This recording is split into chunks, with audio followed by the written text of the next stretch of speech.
RCMP property, no trespassing. That sign can be torn down, and the makeshift cemetery with unmarked graves of Indigenous children preserved with dignity. Debbie Hill brought her granddaughter to witness this land transfer from the RCMP. The RCMP have not a very good history, in rounding up kids and putting them in residential school. My dad being one of them, that he was always running away and being rounded up by the RCMP. For them to take this step, I think that's a very honorable and wonderful step to take. Hill's grandparents went to the Regina Indian Industrial School in the early 1900s. She's part of a commemorative association that has fought for years to stop private development on this land.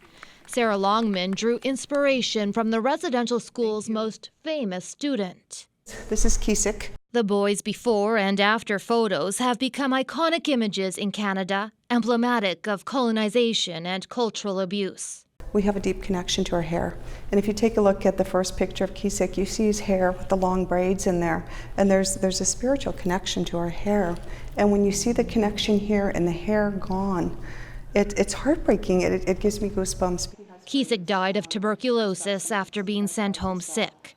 Sonar technology has revealed at least 36 children are buried here with no grave markers. I look at what my son and how I would feel if he never came back from school.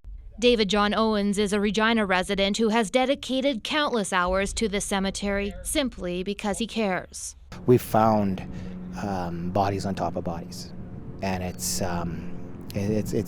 really horrifying to think of that. Now that the commemorative group owns this land, it can create a memorial to honor and recognize the children. Bonnie Allen, CBC News, Regina.